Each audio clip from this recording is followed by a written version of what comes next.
नमस्कार साथियों, foetal circulation lecture को अपन कंटिन्यू करेंगे आज भी इस लेक्चर में।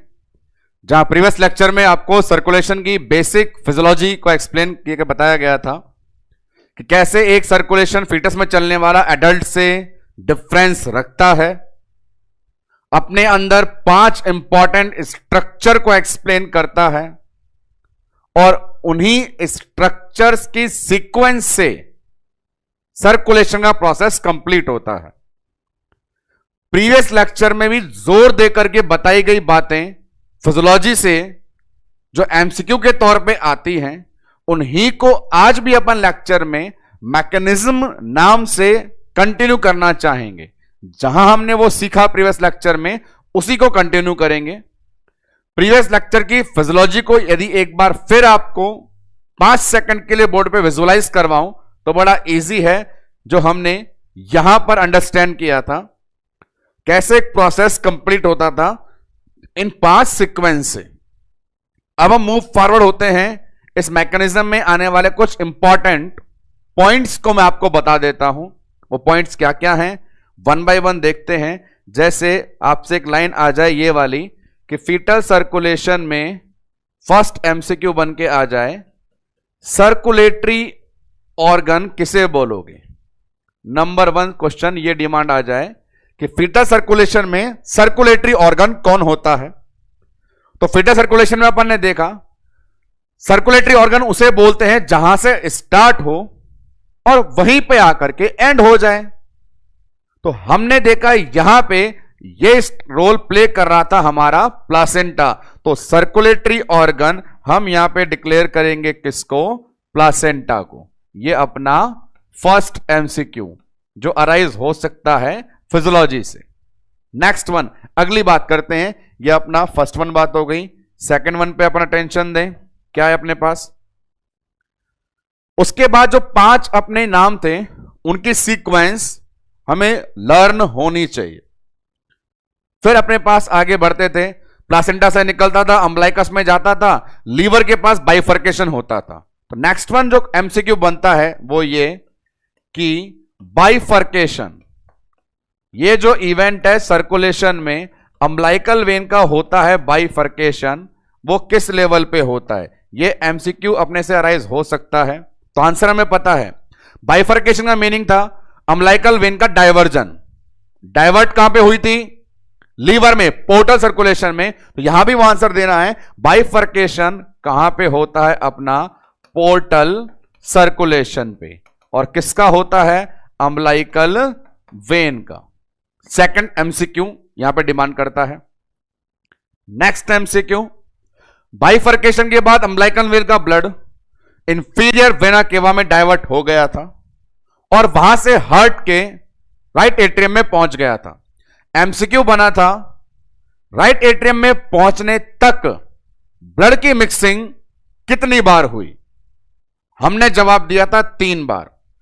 और यह भी एमसीक्यू बना था कि क्या मिक्सिंग से कोई फर्क पड़ता है, जवाब था नहीं। तो दोनों के लिए मैकेनिज्म में ये लाइन आप एक्सप्लेन कर सकते हैं कि हमारे पास ये लिखते हैं शब्द mixing of blood.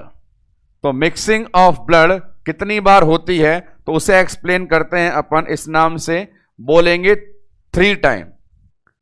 3 time mixing होती है किस किस से। सबसे पहले जब मिलता है वो अपने पास पोर्टल सर्कुलेशन में पोर्टल वेन से, उसके बाद सुपीरियर वेना केवा और उसके बाद इंफीरियर वेना केवा। और यहां गौर करने वाली बात है, इस मिक्सिंग का फर्क नहीं पड़ता है।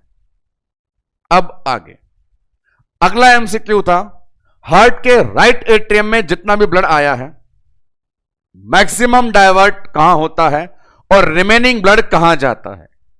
तो मैंने आपको सिखाया था फोरामेन ओवल की प्रेजेंस होने के कारण मैक्सिमम ब्लड डाइवर्ट हुआ था लेफ्ट एट्रियम में और रिमेनिंग ब्लड गया था राइट वेंट्रिकल में। लॉजिक था फोरामेन ओवल का होना। तो लाइन अपन एक लिख सकते हैं सिंपल एमसीक्यू के तौर पे, वो ये चीज है maximum blood diversion. Fetal circulation की समझाई हुई फिजियोलॉजी से बनने वाला एमसीक्यू है। तो मैक्सिमम ब्लड डाइवर्जन बोलेंगे तो कहां पे किस साइड होता है वो, हमारे पास लेफ्ट एट्रियम में। चलिए साहब ये हो गया था।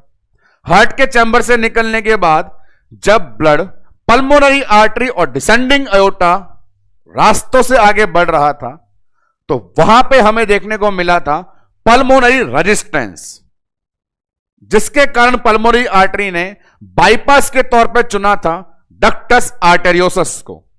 तो वही लाइन यहां मेंशन करनी पड़ेगी। सवाल बनेगा कि डक्टस आर्टेरियोसस बनने का कारण क्या होता है, बाईपास होने का कारण क्या होता है। जवाब क्या देना होगा हमें, जवाब देना है हमें पल्मोनरी रेजिस्टेंस। तो फिर एक एमसीक्यू और जनरेट कर लेते हैं, बना लेते हैं। एमसीक्यू अपने पास ये है, डक्टस आर्टेरियोसस के बनने का कारण।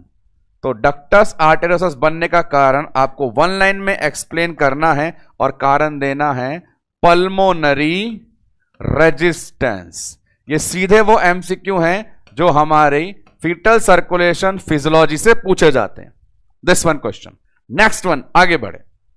अगला सवाल बनता है अपने पास में, लास्ट क्वेश्चन। सर्कुलेशन एंड करने वाली आर्टरी अम्बिलिकल आर्टरी किस वेसल्स के डिवीजन से बनती है?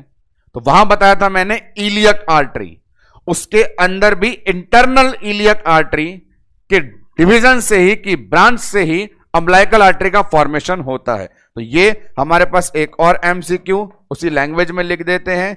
ये लिखा, सवाल पूछा गया अम्बिलिकल आर्टरी किसकी ब्रांच है, आपको जवाब देना है बड़ा सरल तरीके से कि वो ब्रांच है इंटरनल इलियक की। तो यहां पे अभी तक फिजियोलॉजी से 6 एमसीक्यू जनरेट हुए हैं। उन सारे 6 एमसीक्यू को मैं लाइन में लगाना चाहूं तो आराम से यहां लगा सकता हूं। ये प्रीवियस लेक्चर के अंदर एक्सप्लेन किया गया पूरा टॉपिक। क्या सवाल बनाया मैंने? सवाल नंबर 1, पूरी मैकेनिज्म में सर्कुलेटरी ऑर्गन कौन था? प्लासेंटा, सवाल नंबर 1। सवाल नंबर 2, बाइफर्केशन वाला काम कहां पर होता है? पोर्टल सर्कुलेशन में। सवाल नंबर 3, मैक्सिमम ब्लड कहां डाइवर्ट होता है? लेफ्ट एट्रियम में। सवाल नंबर 4, लंग्स क्या डक्टस आर्टरीज बनने का कारण क्या होता है? Pulmonary resistance. अगला सवाल, अम्बिलिकल आर्टरी किसकी ब्रांच होती है? Internal iliac. और एक और सवाल, ब्लड की मिक्सिंग कितनी बार हुई? इन्हीं को अपन ने सारे एमसीक्यू में मैकेनिज्म में बताया। देखिए, सर्कुलेटरी ऑर्गन प्लासेंटा है, बाइफर्केशन पोर्टल सर्कुलेशन के लेवल पे होता है, मिक्सिंग ऑफ ब्लड 3 बार होती है, पोर्टल वेन के साथ, एसवीसी के साथ, आईवीसी के साथ, मैक्सिमम ब्लड डाइवर्ट होता है लेफ्ट एट्रियम की तरफ। डक्टस आर्टेरियोसस के बनने का कारण है पल्मोनरी रेजिस्टेंस और अम्बिलिकल आर्टरी ब्रांच है किसकी? इंटरनल इलियक की। अब यहां पर मैं और 2 इंपॉर्टेंट एमसीक्यू बताऊंगा जो पूछे जाते हैं, वो ये रहे। देखिए, ये काफी अच्छा एमसीक्यू है। Maximum oxygen saturation, fetal circulation के अंदर जो 5 नाम मैंने आपको बताए, umbilical vein, ductus venosus, foramen ovale, ductus arteriosus, umbilical artery, उनमें से किसके पास मैक्सिमम ऑक्सीजन सैचुरेशन होता है? तो ध्यान देने योग्य बात यहां पर यह है दोस्तों, जो जितना पहले होगा, प्लासेंटा ने अपना सारा ऑक्सीजनेटेड ब्लड डाइवर्ट किया था, तो जो जितना सीक्वेंस में पहले आएगा उसके पास ऑक्सीजन के कंटेंट उतने ज्यादा होंगे। सबसे ज्यादा कंटेंट होंगे 1 नंबर के पास, अम्बिलिकल वेन। उससे कम कंटेंट होंगे 2 नंबर के पास, डक्टस वेनोसस। उससे कम ऑक्सीजन कंसंट्रेशन होगी 3 नंबर के पास, फोरामेन ओवल वाली जगह। उससे कम कंसंट्रेशन होगी नंबर 4 डक्टस आर्टेरियोसस में, और सबसे कम ऑक्सीजन कंसंट्रेशन होगी अम्बिलिकल आर्टरी में। तो यह सीक्वेंस एग्जाम के अंदर एमसीक्यू में पूछी जा सकती है कि ऑक्सीजन कंसंट्रेशन के आधार पर फीटल सर्कुलेशन में पाई जाने वाली सभी 5 संरचनाओं का क्रम बताएं, तो क्रम बड़ा सिंपल है, मैं नंबर से मेंशन कर देता हूं, आपको एक्सप्लेन कर ही चुका हूं, नंबर बताने में तकलीफ होगी नहीं। तो नंबर वन ज्यादा है नंबर 2 से, नंबर 2 ज्यादा है नंबर 3 से, नंबर 3 ज्यादा है नंबर 4 से, नंबर 4 ज्यादा है नंबर 5 से। और मेरे सारे दोस्तों को इनके नाम पता होने चाहिए कि 1 2 3 4 5 है क्या आखिर में, आपको याद हो तो बता दीजिए। 1 नंबर कौन है हमारे पास, अम्बलाइकल वेन है। 2 नंबर कौन है अपने पास, डक्टस विनोसस है। 3 नंबर कौन है, ये अपने पास ओपनिंग फोरामेन ओवल है। 4 नंबर हमारे पास डक्टस आर्टेरियोसस है और 5 नंबर हमारे पास अम्बलाइकल आर्टरी है। जिस सीक्वेंस के अंदर अपन कह सकते हैं कि मैक्सिमम यहां पे कंसंट्रेशन 80% है, जो धीरे धीरे कम होता होता लास्ट में आ जाता है 60% पे। तो ऑक्सीजन सैचुरेशन से बनने वाला एक एमसीक्यू, ये सारी बातें प्रीवियस लेक्चर के अंदर एक्सप्लेन की गई, फिजियोलॉजी से बनने वाले एमसीक्यू को लेकर प्रेजेंट की जा रही है। एक और अच्छा एमसीक्यू सामने रिप्रेजेंट करता हूं और वो लैंग्वेज अपने पास आ रही है एवरेज फीटल, ये फीटल शब्द पे जोर देना है, cardiac output, average fetal cardiac output. तो कार्डियक आउटपुट को लेकर सीधा सवाल बना हुआ है, आप बिल्कुल परेशान ना हो, इसे बताते हैं क्या कहना चाहता है। एडल्ट का कार्डियक आउटपुट अलग होता है, नवजात बच्चा न्यूबॉर्न का कार्डियक आउटपुट अलग होता है, फीटस गर्भ में पल रहे बच्चे का कार्डियक आउटपुट अलग होता है। कार्डियक आउटपुट होता है कि 1 मिनट में हार्ट ने पंपिंग मैकेनिज्म के द्वारा कितना अमाउंट ऑफ ब्लड पर ml बॉडी को दिया। एडल्ट में अलग, न्यूबॉर्न में अलग और फीटस में अलग। फीटस में कार्डियक आउटपुट बहुत ज्यादा होता है क्योंकि कार्डियक आउटपुट का रिलेशन हार्ट रेट से भी होता है, मैनिपुलेट होता है वो इसीलिए। तो इसका सीधा आंसर जो देना है सामने बोर्ड पर है, वो है अपने पास में 255 ml पर केजी पर मिनट, पर केजी पर मिनट। एक आइडियल इसकी रेंज है, मैं मेंशन कर रहा हूं, देखिएगा ये लिख दिया 255 ml पर केजी पर मिनट, ये थोड़ी ज्यादा है, ध्यान से देखें। 255 ml पर केजी लिखा है मैंने एग्जाम्पल के लिए। यदि डेवलपिंग फीटस के 9 मंथ कंप्लीट हो गए और उसका वजन 3 किलो है तो कार्डियक आउटपुट एवरेज कितना हो गया, तो 255 मल्टीप्लाई बाय 3, क्योंकि पर केजी लिखा हुआ है, ये एवरेज कार्डियक आउटपुट है। सवाल यदि इस लाइन को फोकस करता है और एवरेज की बजाय यदि क्वेश्चन पूछ ले आपसे ये वाली टर्म मैक्सिमम कार्डियक आउटपुट कितना होता है, तो यहां पे आंसर हल्का सा चेंज होके हो जाएगा 350 ml पर केजी पर मिनट। तो एवरेज और मैक्सिमम फीटल कार्डियक आउटपुट को लेकर एमसीक्यू पूछा गया है और वो पूछा गया है इसलिए मैं आपके सामने इन्हें रिप्रेजेंट कर रहा हूं, एवरेज कार्डियक आउटपुट और फीटल कार्डियक आउटपुट को। तो ये सारे के सारे वो एमसीक्यूज हैं जो हमारे फीटल सर्कुलेशन की मैकेनिज्म को एक्सप्लेन करते हैं। आप चाहें तो फीटल सर्कुलेशन की फिजियोलॉजी जो मैंने डायग्रामेटिक प्रेजेंटेशन में आपको एक्सप्लेन करी, समझ में आई हो, बहुत अच्छी बात है। उन्हें प्रेजेंट करने का एक और तरीका होता है फ्लो चार्ट से, एरो एरो बना करके, वो आप खुद भी ड्रॉ कर सकते हैं। प्लासेंटा से निकले अम्बलाइकल वेन से लीवर, लीवर से आईवीसी, आईवीसी से हार्ट, हार्ट से लंग्स, बॉडी, ऐसा करके। यहां पर भी आपको मैं एक दिखा देता हूं ऐसा फ्लो चार्ट जो रिप्रेजेंट कर रहा है फिजियोलॉजी में हुए सारे चेंजेस को। आइए देखते हैं वो फ्लो चार्ट अपने पास क्या है। तो यहां पे ये देखें, इसे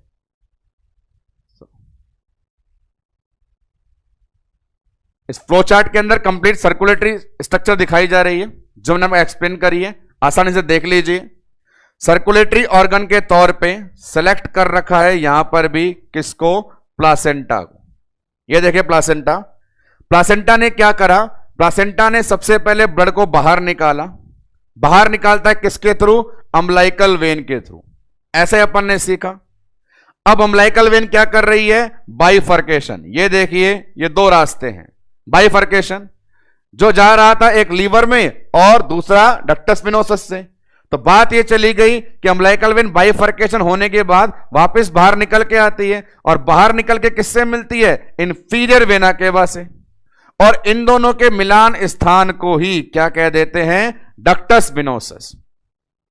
डक्टस वेनोसस के बाद जब सारा अम्बिलिकल वेन का ब्लड इंफीरियर वेना केवा में डाइवर्ट हो गया था, तो वेना केवा ने वो कहां पहुंचाया? हार्ट में। हार्ट में क्या नाम दे दिया? Right atrium. अब आगे बढ़े इस राइट एट्रियम से, तो गौर कीजिएगा, राइट एट्रियम के बाद फिर दो रास्ते थे। जैसा मैंने बताया, दो रास्ते, एक वो रास्ता जो नॉर्मल जाता है राइट वेंट्रिकल को, एक वो रास्ता जो नया जाता है राइट लेफ्ट एट्रियम को। वहां पे मैंने बताया मैक्सिमम वाला कॉन्सेप्ट, फोरामेन ओवेल, यहां अपन मेंशन कर सकते हैं, मैंने करवाया भी था। यहां मैक्सिमम जाता है और यहां पे कैसा जाता है? रिमेनिंग जाता है। ठीक है। उसके बाद ब्लड के अंदर नॉर्मल मैकेनिज्म चलती है। फोरामेन ओवेल से लेफ्ट एट्रियम में आ गया, लेफ्ट एट्रियम से लेफ्ट वेंट्रिकल, लेफ्ट वेंट्रिकल से अयोटा। गड़बड़ कहां होती है? राइट साइड में, क्योंकि राइट साइड वाला कहां जाता है? पल्मोनरी आर्टरी में, और पल्मोनरी आर्टरी लंग्स के तरफ ब्लड को नहीं भेज पाती है। स्कीम में देखिए क्या हुआ, ये लिखा हुआ है अपने पास में, पल्मोनरी में गया, पल्मोनरी में जो लंग्स था उस लंग्स ने क्या करा? इनहिबिट करा, और इनहिबिट करने के कारण वो वापस डाइवर्ट कहां पे हो गया था? अयोटा में। सिंपल। अयोटा में आने के बाद वो पूरे बॉडी में आता है, और बॉडी से सर्कुलेशन का एंड कौन करवा देता है? आर्टरी। और आर्टरी वो सारा ब्लड लेके वापस वहीं पहुंच गई जहां से सर्कुलेशन स्टार्ट हुआ था। तो कहने और सुनने का मतलब यह है दोस्तों कि एक बार यदि बात समझ में आ जाए तो फिर उसे कितने भी प्रकार से रिप्रेजेंट किया जा सकता है।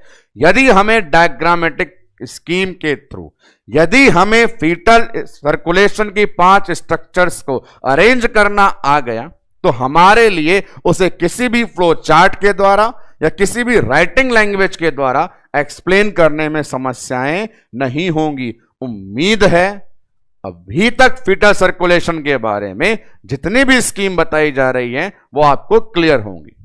बात करते हैं अब फीटल सर्कुलेशन के नेक्स्ट सेगमेंट में, जहां हम देखेंगे बहुत इंपॉर्टेंट चीज, changes after birth.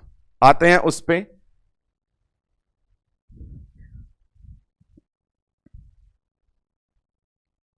Heading mention करता हूं, चेंजेस आफ्टर बर्थ। जो लैंग्वेज लिखी है उसी से इसका मोटो समझ जाइए क्या होने वाला है। फीटल सर्कुलेशन चल लिया भाई, जितना चलना था, 9 महीने 280 दिन 40 वीक तक चल गया। अब क्या होगा? जैसे बात चलेगी बर्थ की, बर्थ का मतलब होता है बच्चे का जन्म, और बच्चे का तुरंत जन्म होते ही किया जाने वाला काम होता है अम्बिलिकल कॉर्ड की कटिंग। और अम्बिलिकल कॉर्ड की कटिंग करने का मतलब है फीटस और प्लासेंटा का कनेक्शन ब्रेक हो गया, और अब यह फीटस नहीं रहा, अब ये न्यूबॉर्न हो गया। और जैसे अम्बिलिकल कॉर्ड कट करते हैं, न्यूबॉर्न के लंग्स एक्टिव होते हैं, बच्चा क्राई करता है, मतलब उसमें एडल्ट वाले चेंज आ गए। तो कहने का मतलब यह था, फीटल सर्कुलेशन की शुरुआत में मैंने ये बोला कि वो एडल्ट से इसीलिए अलग है क्योंकि उसके फेफड़े काम नहीं करते और उसके पास प्लासेंटा होता है। तो जन्म के बाद क्या बोलेंगे कि जन्म के बाद अब उसके पास प्लेसेंटा नहीं है, अब काम कौन कर रहा है? उसके लंग्स। तो जन्म के बाद जब बच्चा हमारी तरह ही काम करने लग जाएगा तो फीटल सर्कुलेशन की 5 संरचनाओं का कोई मतलब रहेगा या नहीं रहेगा? मतलब नहीं रहेगा। चेंज का मतलब क्या बताना चाहते हैं? चेंज का मतलब यह बताना चाहते हैं फीटल सर्कुलेशन की 5 संरचनाओं का चले जाना। फीटल सर्कुलेशन की 5 संरचनाओं का चले जाना ही परिवर्तन है। परिवर्तन ऐसा नहीं है कि कुछ और चेंज हो जाएगा, उनको जाना ही होगा। और वो इसलिए जाना होगा कि कारण आपको बता दूं, कारण जैसे एक्सप्लेन किए जा रहे हैं कि अब क्या हो गया, प्लासेंटा नहीं रहा, बिल्कुल नहीं रहा। क्यों? मर गया, उसे सेपरेट कर दिया। और दूसरी खुशी की बात क्या है, बच्चे के लंग्स क्या हो गए हैं, एक्टिव। जितना काम निकालना था उन 5 जुगाड़ियों से, काम निकाल लिया। अब काम निकल दिया तो आगे चलते बनो, रास्ता नापो। आते हैं कि वो डिसअपियर कैसे होते हैं। तो इन चेंजेस को एक्सप्लेन किया गया है, इन चेंजेस को एक्सप्लेन किया गया है। हेडिंग देता हूं बोर्ड पे वापस से, मैंने ये लिखा चेंज। सुने गौर से, ये चेंजेस जो होते हैं डिसअपियरेंस वाले, कि जाना होगा, गायब होना होगा, 2 प्रकार से क्लासिफाई किए जाते हैं, एनाटॉमिकल चेंजेस और फिजियोलॉजिकल चेंजेस। चेंजेस के क्लासिफिकेशन दिया गया है, एनाटॉमिकल चेंजेस और फिजियोलॉजिकल चेंजेस। एनाटॉमी जहां बोलती है कि जो संरचना थी वो संरचना पूरी तरह सही हो जानी चाहिए, चेंज हो जानी चाहिए, जबकि फिजियोलॉजी ये बोलती है कि जो फंक्शन हो रहा था उनके होने से वो नहीं होना चाहिए। अब मैं इन लाइनों को ऐसे एक्सप्लेन करूंगा तो थोड़ी प्रॉब्लम आ सकती है, तो इसके लिए अपन एक एग्जाम्पल ले लेते हैं। एग्जाम्पल लेते हैं, देखो कैसे समझाऊं मैं आपको। एग्जाम्पल लेते हैं इस कंडीशन का कि माना कि मैं फोरामेन ओवल की बात कर रहा हूं, फोरामेन ओवल की बात कर लेते हैं, ये वाली बात। इधर गौर फरमाइए। अब यहां पे सामने देखें, आपको दोनों एट्रियम के बीच ओपनिंग दिखाई दे रही है, ये रही ओपनिंग, ये मार्क कर दिया मैंने, ये फोरामेन ओवल है। पहले क्या होता था, यहां वाला ब्लड जो आता था इस साइड में वो डाइवर्ट हो जाता था। अब इसी के अंदर मैं 2 चेंज बताता हूं, एनाटॉमिकल और फिजियोलॉजिकल। पहले बताता हूं फिजियोलॉजिकल कि क्या हो, जन्म के बाद यदि ऐसा हो, राइट एट्रियम में आने वाला ब्लड राइट एट्रियम में आकर के राइट वेंट्रिकल में चला जाए और लंग्स में चला जाए, पड़ोस की तरफ ध्यान ही नहीं दे। फोरामेन ओवल है, अवेलेबल है, पर उसकी तरफ डाइवर्ट नहीं हो, वो चेंज कहलाता है फिजियोलॉजिकल चेंज। कि दिल में छेद होने के बावजूद, फोरामेन ओवल के पड़े होने के बावजूद ब्लड वहां डाइवर्ट नहीं हुआ, ब्लड ने अपना सीधा रास्ता नापा, ब्लड आजू बाजू नहीं गया, तो वो कहलाता है फिजियोलॉजिकल चेंज। बिना संरचना सही किए सही रास्ते पे ब्लड का जाना, एक बात। नंबर 2, एनाटॉमिकल चेंज ये बोलेगा कि हमें भरोसा नहीं है कि अभी तो ये सीधा सीधा रास्ते पे जा रहा है, पर बाजू के अंदर ये ध्यान नहीं दे रहा है, पर हो सकता है भविष्य में कभी डाइवर्ट हो जाए, तो हम तो विश्वास तभी करेंगे जब आप घाव पूरा भरेंगे। एनाटॉमी बोलती है इस दीवार की मरम्मत कर दो, पूरा बंद ही कर दो। अब पूरा बंद कर दोगे तो हम श्योर हो गए हैं, हम कॉन्फिडेंट हो गए हैं, अब तो तू जा ही नहीं सकता। फिजियोलॉजिकल चेंज क्या बोल रहा था, वो नहीं जाता है। एनाटॉमिकल चेंज क्या बोलेगा, वो जा ही नहीं सकता। एक और एग्जांपल ले लीजिए डक्टस आर्टेरियोसस का, फिर से ड्रॉ कर लेते हैं, इधर आ जाओ। यहां बोलता हूं मैं, ये जा रही अपने पास डिसेंडिंग अयोटा, ये रहा अपने पास पल्मोनरी आर्टरी, और ये रहा अपने पास में बाईपास। फिजियोलॉजिकल चेंज क्या बोलेगा, फिजियोलॉजिकल चेंज बोलेगा बाईपास अवेलेबल है, बाईपास अवेलेबल है, फिर भी ब्लड नीचे ही जा रहा है, बाईपास नहीं हो रहा। बाईपास है फिर भी नहीं जा रहा, सीधा जा रहा है, फिजियोलॉजिकल चेंज। एनाटॉमिकल क्या बोलेगा कि नहीं नहीं नहीं, मैं कंफर्म नहीं हूं, तुम तो बाईपास को बंद ही कर दो। एनाटॉमिकल बोलेगा कि ऐसा कोई बाईपास नहीं है, बंद कर दो ऐसे बाईपास को, कि वो बिल्कुल जा ही नहीं सकता। तो कहने का मतलब यहां से ये निकालेंगे, चेंजेस 2 प्रकार के हैं, एनाटॉमिकल और फिजियोलॉजिकल।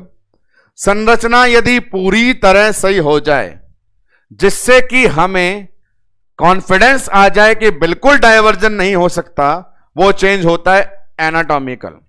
और बॉडी और ब्लड अपनी समझदारी से सीधे सीधे चलें, गड़बड़ करना बंद कर दें, तो वो चेंज कहलाता है फिजियोलॉजिकल।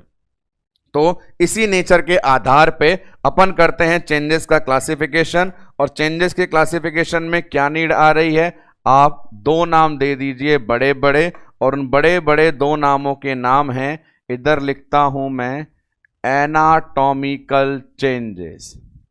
काफी सारे एमसीक्यू सिर्फ इस छोटे से क्लासिफिकेशन से ही क्लियर हो जाएंगे। दूसरा चेंजेस मेंशन कर देता हूं, फिजियोलॉजिकल चेंजेस। एक हो गया एनाटॉमिकल और एक हो गया फिजियोलॉजिकल। अब इनके नेचर देखते हैं।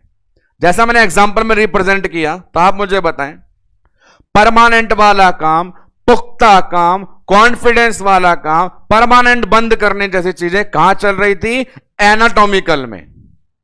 समझदारी वाला काम, अपने आप सीधे सीधे जाने वाला कहां चल रहा था, फिजियोलॉजी में। तो एनाटॉमिकल वर्क जो भी होते हैं वो कहते हैं हमेशा नेचर में कैसे होते हैं, परमानेंट होते हैं।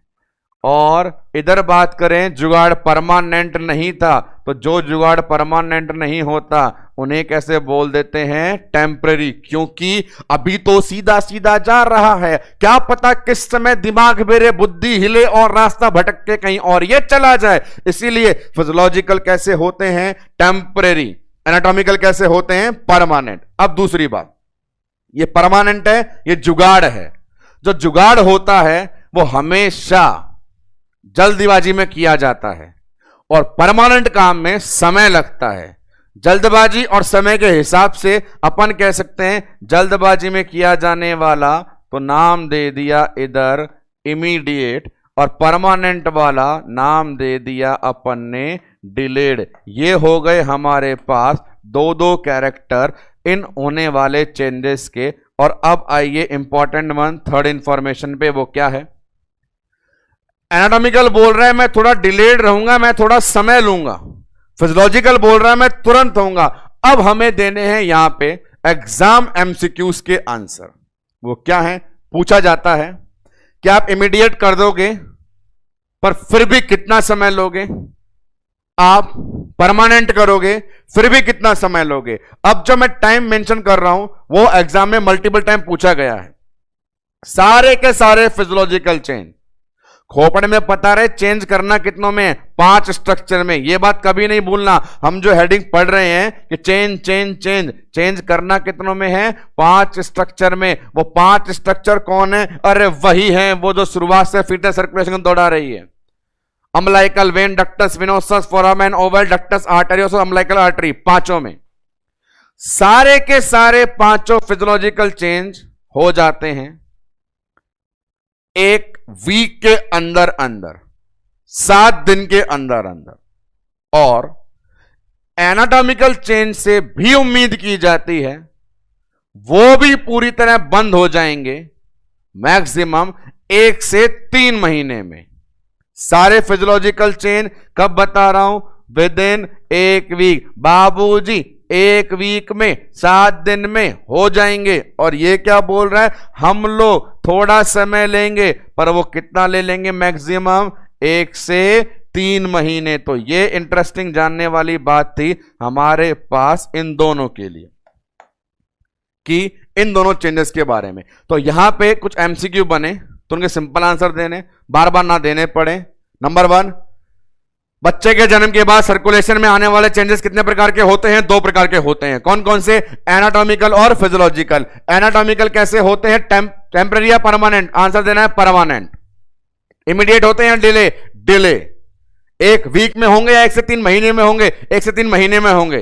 फिजियोलॉजिकल कैसे होते हैं, टेम्पररी होते हैं, इमीडिएट होते हैं, 1 वीक में हो जाते हैं। अब ये बात मैं 1 के लिए बोलूं या 5 के लिए बात बोलूं, फिक्स रहेगा। जैसे मैं बोलता हूं umbilical when, umbilical when physiologically कब चेंज होगी, 7 दिन के अंदर। डक्टस वेनोसस फिजियोलॉजिकली कब बंद होगा, 7 दिन के अंदर। डक्टस आर्टेरियोसस फिजियोलॉजिकली कब बंद होगा, 7 दिन के अंदर। फोरामेन ओवल फिजियोलॉजिकली कब बंद होगा, 7 दिन के अंदर।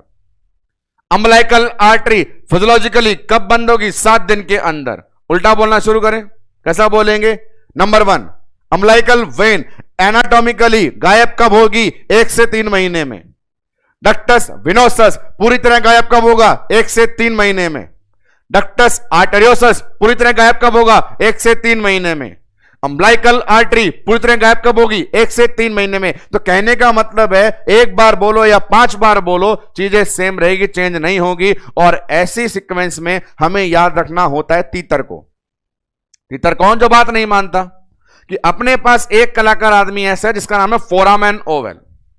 फोरामैन ओवेल वो बोलता है कि बाकी सब दुकानदारी बंद हो जाएगी 1 से 3 महीने में, परंतु मुझे पूरी तरह से होने में लगता है पूरा 1 साल।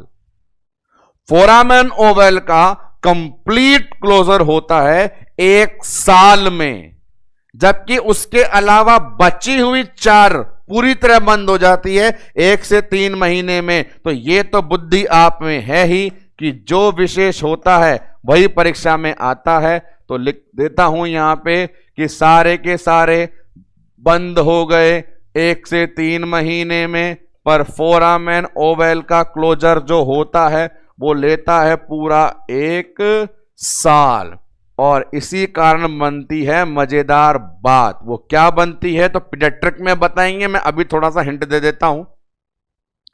कई बार ऐसा होता है बच्चे के अंदर डायग्नोसिस होता है कि एएसडी है, एट्रियल सेप्टल डिफेक्ट, एएसडी, दोनों एट्रियम में जो ओपनिंग है। तो वहां भी जो डॉक्टर होता है वो सर्जरी प्लान 1 साल से पहले नहीं करता। 1 साल से पहले सर्जरी इसलिए नहीं करता कि बच्चा छोटा है, वो इसलिए नहीं करता कि वो आइडिया लगाता है कि हो सकता है ये एएसडी फोरामैन ओवेल का कोरिलेशन हो। और फोरामैन ओवेल खुद ये बोलता है कि 1 साल में खुद ब खुद अपने आप ठीक हो जाएगा। तो डॉक्टर भी ये सोचता है कि 1 साल में ये अपने आप ठीक हो जाए, नहीं होता तो हमें सर्जरी से ठीक करना पड़ेगा 1 साल के बाद। तो यहां पर हुई बात कि चेंजेस जो होते हैं उनका टाइम ड्यूरेशन क्या है और कौन इस ड्यूरेशन को फॉलो नहीं करता। अब आते हैं बात नंबर 2 पे। बात नंबर 2 ये आती है हमारे पास कि जितने भी सारे ये चेंजेस होते हैं, चाहे एनाटॉमिकल हो चाहे फिजियोलॉजिकल हो, चाहे थोड़े समय के लिए हो चाहे परमानेंट हो जाएं, ये पूरी तरह गायब हो जाते हैं शरीर से या कुछ अवशेषी अंग बनाते हैं। ये 5 स्ट्रक्चर पूरी तरह गायब हो जाती हैं या कुछ अवशेषी अंग बनाती है। तो जवाब देना है कि हां, अवशेषी अंग बनाती हैं। वो सारे के सारे बनाते हैं लिगामेंट। एक बार देखें कि सारे के सारे बनाते हैं लिगामेंट। एक बार उन सभी कलाकारों को फिर से बोलें, एक बार मैदान में आइए प्लीज। तो नंबर 1 पे कौन आया था अपने पास में? नंबर 1 पे आया था अम्बिलिकल वेन। उसी सीक्वेंस में लिख दो जिसमें मिलते हैं। नंबर 2 पे कौन आया था? नंबर 2 पे आया था डक्टस विनोसस। बात करें नंबर 3 पे कौन आया था? नंबर 3 पे फिजियोलॉजी में आया था फोरामैन ओवेल। लास्ट बार देख लो, टाटा बाय बाय बोलने का टाइम आ गया इन 5 को। इसके बाद कौन आया था? Ductus arteriosus. और लास्ट 1 में हमारे पास सर्कुलेशन खत्म किसने करा था? Umbilical artery. चीज क्या चल रही है? चीज चल रही है परिवर्तन। परिवर्तन में मैं क्या बोल रहा हूं? ये सारे के सारे नालायक पूरी तरह गायब हो जाएंगे या अपना अवशेष छोड़ के जाएंगे। तो मैं कहता हूं पूरी तरह गायब नहीं होंगे, अवशेष छोड़ के जाएंगे। और अवशेष में क्या बना के जाएंगे? लिगामेंट। क्या बना के जाएंगे? लिगामेंट। सारे के सारे लिगामेंट बनाएंगे। कैसे? अम्बिलिकल वेन क्या बनाएगी? Ligamentum when. डक्टस विनोसस क्या बनाएगा? लिगामेंटम विनोसम। डक्टस आर्टेरियोसस क्या बनाएगा? लिगामेंटम आर्टेरियोसम। अम्बिलिकल आर्टरी क्या बनाएगी? अम्बिलिकल लिगामेंट या लिगामेंट अम्बिलिकस। तो कुल मिलाकर के सारे के सारे चेंज होकर लिगामेंट बना रहे हैं। सब जने जो काम करते हैं वो सभी करें तो नॉर्मल। और फिर मैं बोलता हूं तीतर, जो अलग चले भीड़ से वो तीतर है। पिछली बार अपन ने देखा था कि सारे के सारे जने ठीक हो रहे थे 1 से 3 महीने में, पर वहां तीतर एक था। कौन? फोरामैन ओवेल, जो ठीक हो रहा था 1 साल में। अब की बार उन तीतर की संख्या 2 है। कैसे? तो सुने, मोस्ट हाईलाइटेड पुराना तीतर जिंदाबाद, वो तो रहेगा। ये फोरामेन ओवल कोई लिगामेंट विगामेंट नहीं बनाता, ये नवाब की औलाद बनाता है फोसा ओवेलिस। सब बनाएंगे लिगामेंट, पर ये क्या बनाएगा? Fossa ovalis. तो पिछली बार भी नाच रहा था, इस बार भी नाचेगा। पिछली बार भी बोल रहा था 1 से 3 महीने में बंद नहीं होऊंगा साहब, पूरा 1 साल लूंगा, और अब बोल रहा है कोई लिगामेंट नहीं बनाऊंगा, फोसा ओवेलिस बनाऊंगा। इसके अलावा मोस्ट इंपॉर्टेंट एमसीक्यू, सबके लिगामेंट बनते हैं, पर बहुत बार पूछा जाने वाला जो एमसीक्यू है वो अम्बिलिकल वेन का लिगामेंट है। सबसे बड़ी वेन अम्बिलिकल वेन ही थी इन 5 के अंदर, वो अम्बिलिकल वेन बनाती है लिगामेंटम टीरस। और इससे अच्छा एमसीक्यू चेंजेस में मेरे पास नहीं है कि अम्बिलिकल वेन चेंज होके क्या बनाती है, तो लिगामेंटम टीरस, TERES, लिगामेंटम टीरस। ये मोस्ट इंपॉर्टेंट है, बाकी सब लल्लू है इसलिए आराम से छोटा छोटा कर लिख सकते हैं। डक्टस विनोसस क्या बोल देंगे, तो छोटा सा है, तो लिगामेंटम विनोसम। अगला डक्टस आर्टेरियोसस, तो नाम ले दिया लिगामेंटम आर्टेरियोसम। उसके बाद बोल दिया कौन है, अम्बिलिकल आर्टरी, तो लिगामेंटम आर्टरी। तो फोकस आपको इसी बात पे देना है मित्रों कि जो विशेष कर रहा है वही सवाल परीक्षा में लेकर के आता है। अब बात करें अपन जो पढ़ रहे हैं चेंजेस, इन सभी चेंजेस के लिए तो याद रहिए अपन पढ़ रहे हैं चेंजेस आफ्टर बर्थ, जन्म के बाद आने वाले परिवर्तन। जैसे ही बच्चे का जन्म हो जाता है वो एडल्ट में चेंज हो जाता है। एडल्ट में चेंज होने का मतलब है अब उसके लंग्स काम करने लग गए हैं और प्लासेंटा से कनेक्शन नहीं रहा। ऐसी कंडीशन में 5 स्ट्रक्चर जो फीटल सर्कुलेशन चला रही थी उन्हें पूरी तरह चेंज होना पड़ता है, डिसअपियर होना पड़ता है। चेंज की कैटेगरी में बताया गया चेंज 2 प्रकार से होंगे, या तो परमानेंटली वहां से चले जाएंगे, खत्म हो जाएगी चीज, या फिर वहां पे फंक्शन नहीं होंगे। उस नेचर पे बताया जो परमानेंट वाले हैं वो थोड़ा समय लेते हैं, समय 1 से 3 महीने का लेते हैं, कहलाते हैं एनाटॉमिकल चेंजेस। जो टेम्परेरी हैं, जो जुगाड़ी हैं, जो तुरंत हो जाते हैं, 7 दिन में हो जाते हैं, वो कहलाते हैं फिजियोलॉजिकल चेंजेस।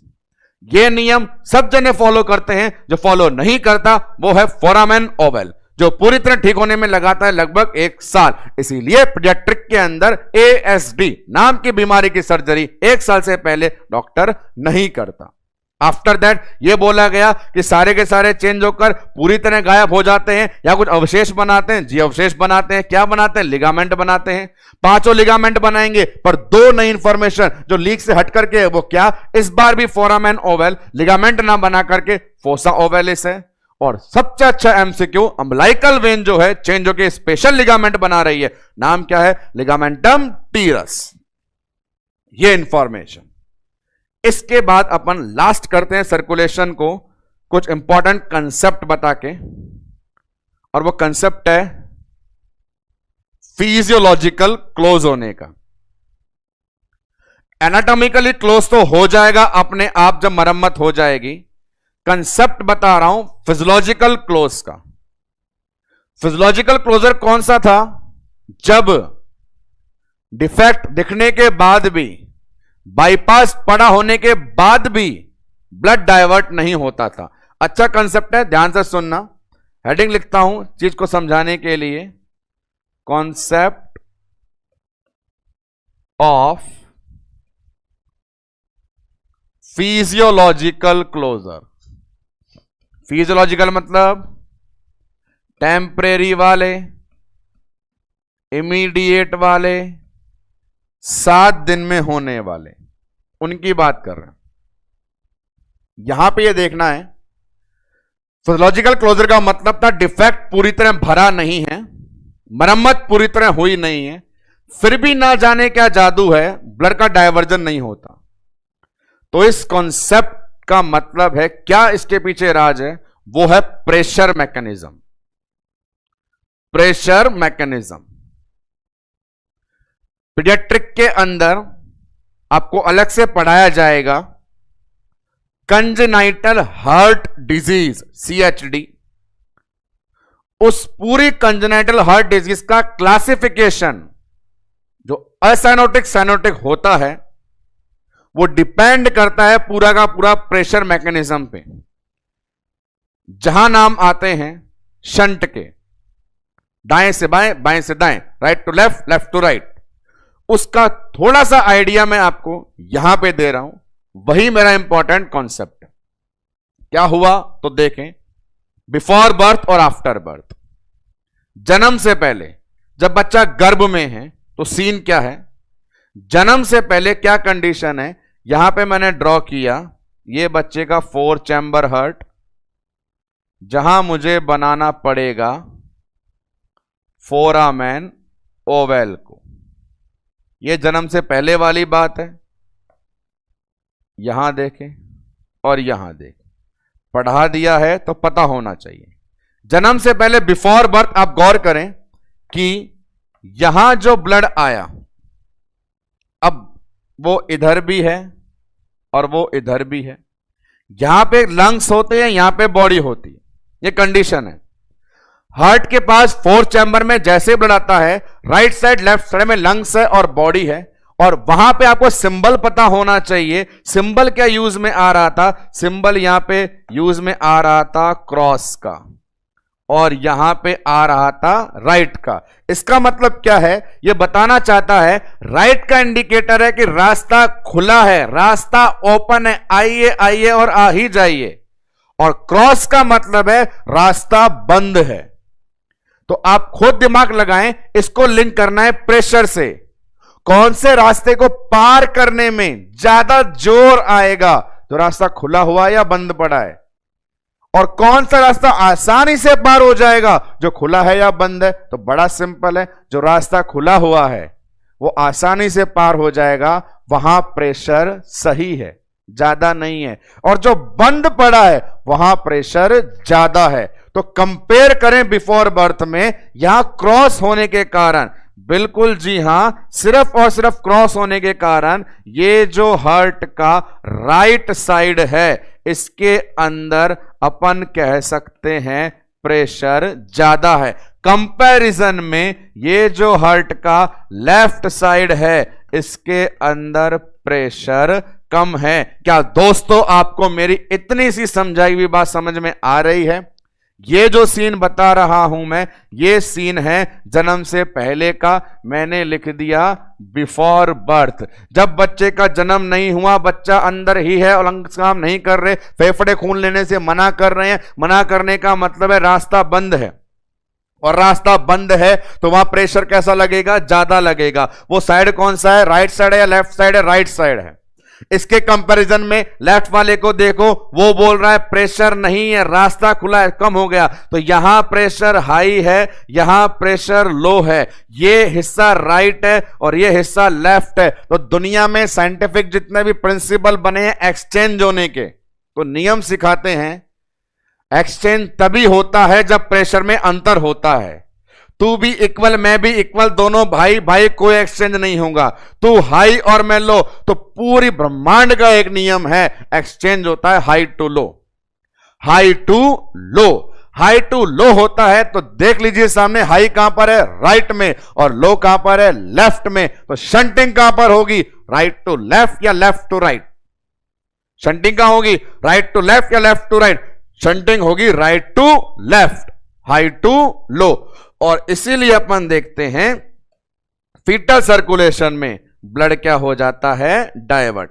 अब आते हैं दोस्तों दूसरी बात पे, जब अपन बात करते हैं आफ्टर बर्थ। आफ्टर बर्थ, आहा मजा आया, कितनी सुंदर बात हुई। क्या बात हुई? बात यह हुई कि अभी भी मेरे दिल के अंदर 4 कमरे हैं, और कमरे होने के बावजूद भी मेरे पास फोरामेन ओवल है। और बात करी जाए तो यहां पर अभी भी मेरे पास कौन अवेलेबल है, ये रही आर्टरी, ये रही अरोटा, और ऊपर से कौन आया, आया जी आया, ऊपर से ब्लड आया। अब देखो क्या होगा, अब देखिए क्या होगा इसके अंदर। जन्म के बाद में क्या है, लंग्स खुल गए हैं, रास्ता खुल गया है। तो अब की बार दोनों की सरकार रंग लाएगी एक, तू भी राजी मैं भी राजी, भाड़ में जाए दुनियादारी। दोनों में राइट लगा दिया, दोनों में राइट लगा दिया, मतलब कहीं भी रास्ता ब्लॉक नहीं है। कहीं भी रास्ता ब्लॉक नहीं है मतलब दोनों तरफ प्रेशर कैसा है, इक्वल है। प्रेशर में अंतर कब होता, जब एक रास्ता बंद होता और एक रास्ता खुला होता। पर सामने दिखाई दे रहा है दोनों रास्ते खुले हुए हैं, तो ये चीज कैसी कहलाएगी, हिंदू चीनी भाई भाई। ये राइट साइड कैसा, इक्वल, और ये लेफ्ट साइड कैसा, इक्वल, ये लेफ्ट भी इक्वल और ये राइट भी इक्वल। और क्या समझाया हमारे वैज्ञानिकों ने सिद्धांतों के माध्यम से कि जब भी इक्वल इक्वल हो तो एक्सचेंज नहीं होता। यही चमत्कार था कि फिजियोलॉजिकल चेंज में ऊपर से टपकने वाला बिंदु सीधा नीचे चला गया। इस बंधु ने बाजू वाली को बिल्कुल भी नहीं देखा, इस ब्लड ने बाजू वाली को बिल्कुल भी नहीं देखा, क्योंकि वो उसके जैसे ही दिखाई देता था, इसीलिए छेद होने के बावजूद भी डायवर्ट नहीं हुआ। एनाटॉमिकल चेंज में समय लगेगा, वहां मजदूर से दीवार की मरम्मत पूरी होगी। मेरा पढ़ाई का मतलब था, कॉन्सेप्ट मुझे बताना था किसका, और किसका, सिर्फ फिजियोलॉजिकल चेंज का। और फिजियोलॉजिकल चेंज क्या कहना चाहता था कि छेद होने के बावजूद ब्लड का डायवर्जन नहीं होना, जबकि यहां पे छेद होने के बावजूद ब्लड का डायवर्जन हो रहा था। यहां डायवर्ट इसलिए हो रहा था क्योंकि जन्म से पहले एक रास्ता बंद था, एक खुला था, और जन्म के बाद दोनों रास्ते खुले थे। जब एक बंद और एक खुला होगा तो प्रेशर में अंतर होगा, और जब दोनों खुले होंगे तो प्रेशर में अंतर नहीं होगा। जब प्रेशर में अंतर होगा तो ब्लड की शंटिंग होगी, और जब प्रेशर में अंतर नहीं होगा तो ब्लड की शंटिंग नहीं होगी। इसीलिए फिजियोलॉजिकल क्लोजर को बेस्ट बताया जाता है कि वहां पर ऑटोमेटिकली ब्लड शंट होना बंद हो जाता है। सिद्धांत मदद करेगा आपकी पीडियाट्रिक के अंदर भी, जब आप पढ़ेंगे साइनोटिक और एसाइनोटिक डिजीज। आते हैं एक और चीज पे, वो है अपने पास पर्टिकुलर, इसको लेकर के पूछा गया क्वेश्चन इसके बारे में, डक्टस आर्टेरियोसस के बनने और बंद होने का कारण। अच्छा क्वेश्चन है, अलग से चमका रहे हैं खुद को। चलिए भाई तू बता। तो डक्टस आर्टेरियोसस के बनने का कारण तो आपको बताया था मैंने, पल्मोनरी रेजिस्टेंस।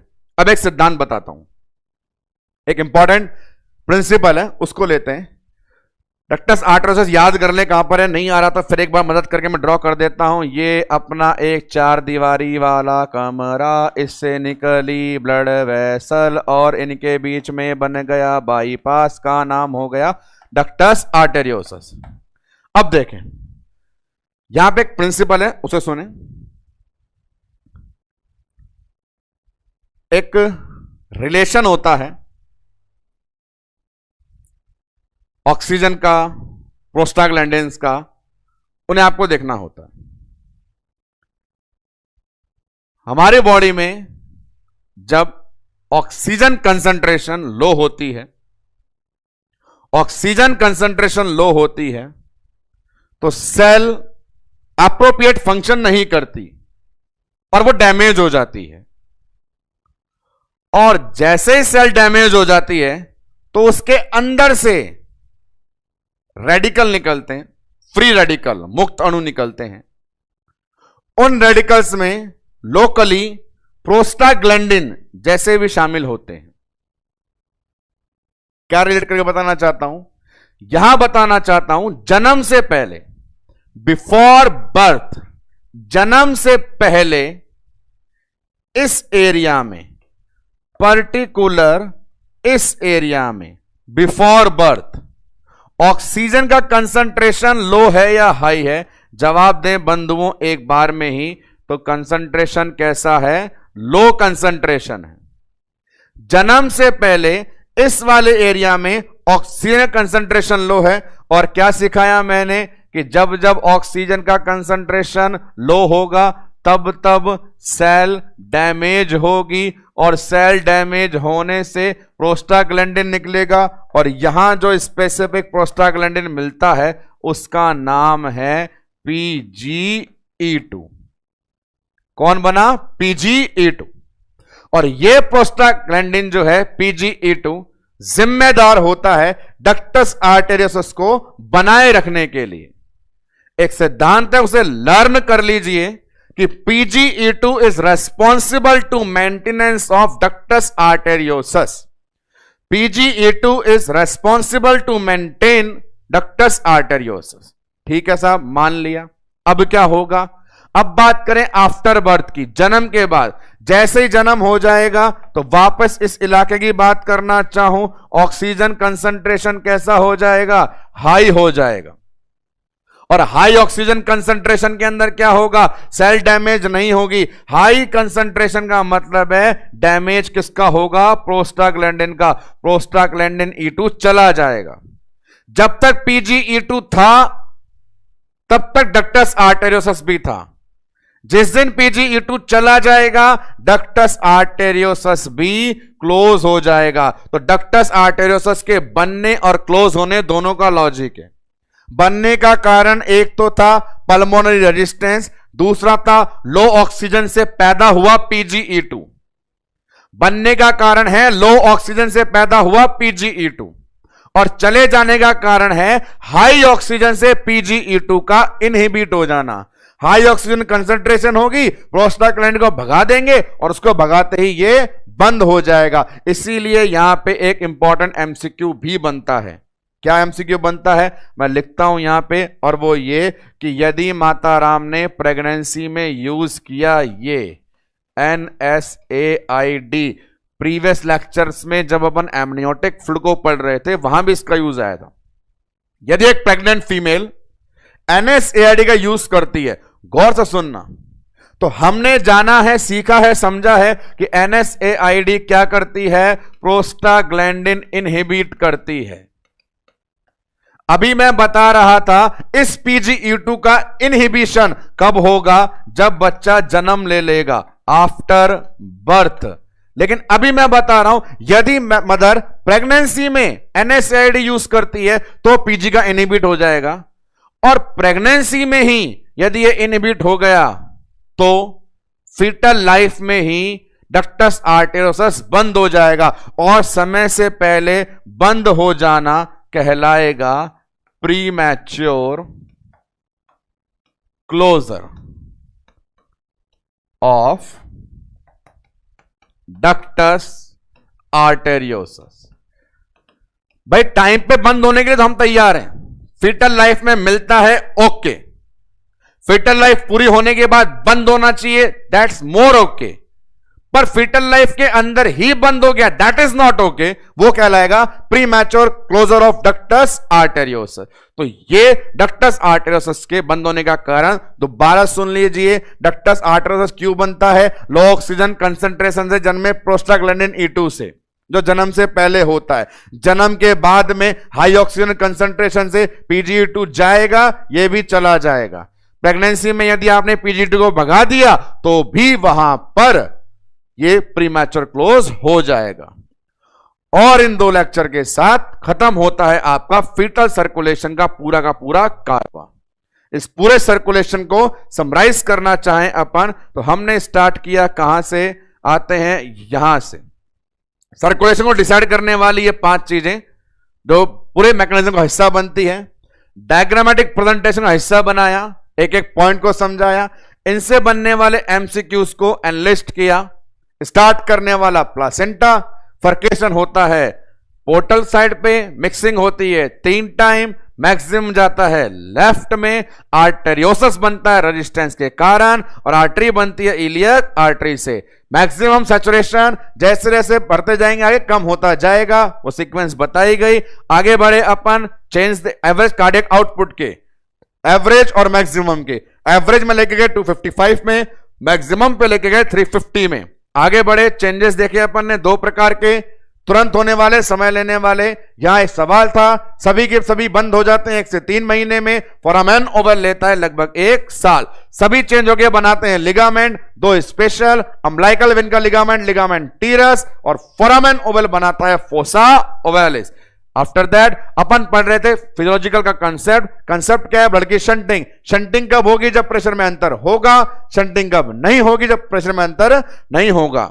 डक्टस के बनने का कारण PGE2, इसको भगा दो, ये भी भाग जाएगा। इसको प्रेगनेंसी में भगा दिया NSAID से तो प्रीमैच्योर बंद हो जाएगा।